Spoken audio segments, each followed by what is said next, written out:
We have a huge NHL trade to discuss. The Montreal Canadiens have finally traded their captain Max Pacioretty. He's on his way to Vegas. We're going to discuss the details of the trade and I'll give you my thoughts coming up next.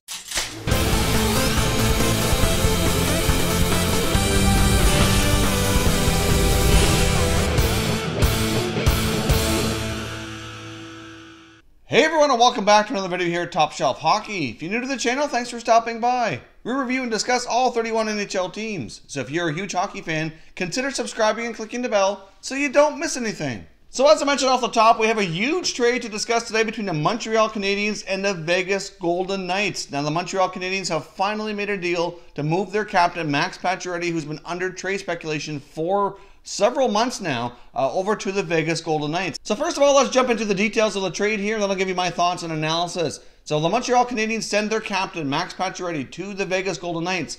In return, the Habs receive winger Tomas Tatar, who Vegas traded for at the deadline last year from the Detroit Red Wings, and gave up quite a price tag to get him as well, might I add.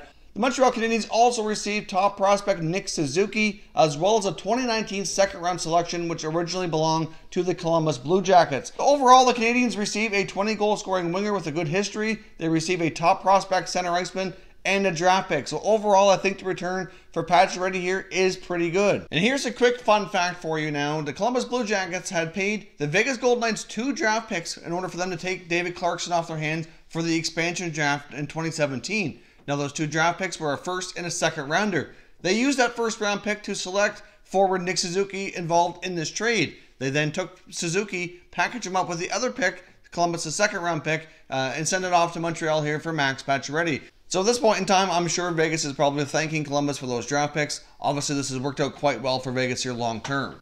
Considering what we've seen for returns on other deals during this offseason, more specifically the Jeff Skinner trade between Buffalo and Carolina, I was concerned Montreal might not get a whole lot of a return for Pacioretty, and as much as I've given Marc Bergevin a hard time before for other previous deals in his history, I must say I think he didn't do too bad a job on this trade. I think this trade works out pretty good for both teams. Now, I think you can always usually say the team who receives the best player wins the trade. So for right now, at least, that's Vegas because they have the established 30-goal scorer in Max Pacioretty. But in the future here, obviously we'll see how Tatar plays in Montreal. He's a little bit younger than Pacioretty.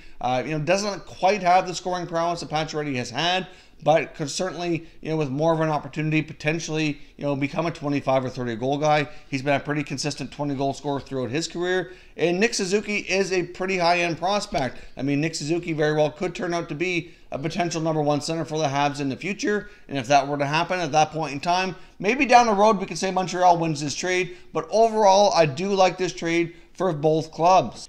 Obviously, Max Pacioretty is going to be slotted in one of the top 2 lines. He very well could play with newly signed center iceman Paul Stastny. Obviously, that top line of William Karlsson, Riley Smith, and Jonathan Marchessault. So Pacioretty could fit in on the top line. Absolutely, he has the skills and the pedigree to do that. But that line has been so strong together that they probably are going to leave them together, be my guess. They have good chemistry. They played together so well last year. You're more than likely going to see Pacioretty play with Paul Stastny, perhaps Alex Tuch on the other side. So just to give you a quick recap here of Max Pacioretty's career with the Montreal Canadiens, obviously he's been their captain most recently. He played 626 games for them during his career. He scored 226 goals, added 222 assists for 448 points. He has 5 30-plus goal seasons under his belt. He's currently 29 years old. He will be turning 30 during the season. I believe it's in November. So obviously I would assume with what Vegas gave up for him, they obviously must feel confident they can sign him to an extension. That was the other reason I really felt that it more than likely might diminish the return on Pacioretty, was because of the fact that he had only had a year left on the contract, and if he wasn't willing to sign an extension, then that very well could hamper the return that the Habs received. However, I would not be surprised here, whether it be today or in the coming days here before training camp fully kicks off, that Max Pacioretty is announced as signing a long-term extension with Vegas. I'm not sure the exact details of what they're going to be, but it would not surprise me at all based on what they gave up. They obviously must have at least had some discussions to feel confident that they were going to be able to do that. Max Pacioretty made it known he did not want to negotiate a new contract with the Montreal Canadiens once the season began in October. Now, whether or not he'll feel that way about Vegas might be different. Obviously, based on everything going on in Montreal, maybe that's something that might change, or very well they may just talk sooner than later here and actually get it done. Hard to say, but it would not surprise me at all if Vegas and Pacioretty do announce an extension, whether it be today or sometime here very soon before the season gets underway. Obviously, you could tell that the tension and everything kind of came to a boiling point here recently, as we discussed on this channel, at Max Pacioretty's charity golf tournament in Montreal. Obviously, Jeff Molson, Marc Bergevin, some of the other staff showed up as expected to attend the charity golf tournament, but you can tell when they were doing their PR stuff and doing pictures and whatnot that there was a lot of friction and a lot of tension there, and everyone involved was uncomfortable. I really think the only reason Molson and Bergevin showed up was just because of the potential PR nightmare that they would encounter if they didn't. But it was certainly clear all along what their intentions were. They finally got the deal that they liked to go ahead here and pull the trigger. After we saw that golf tournament and all the tension and all the, the PR and all the talk about it, is it possible Jeff Molson really put the pressure on Bergevin to get this deal done? I can certainly say it's a possibility. I can't say with certainty that that was the case. Either way, at least that deal happened before training camp. It's going to help the Montreal Canadiens not have that circus in their locker room and on the ice here while they go through training camp. It's good for Max Pacioretty that he can get underway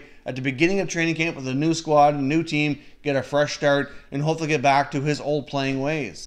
Now, the big question that you can't help but wonder here is, did Vegas pay too much for Pacioretty? Because if you think about it, they paid a hefty price for Tatar not that long ago at the deadline. They gave the Detroit Red Wings 3 draft picks. They give a first, a second, and a third. Now, they're all spread out over multiple years, mind you, but still, Detroit's already used their first-round selection from Vegas in the 2018 NHL draft to select center iceman Joe Veleno.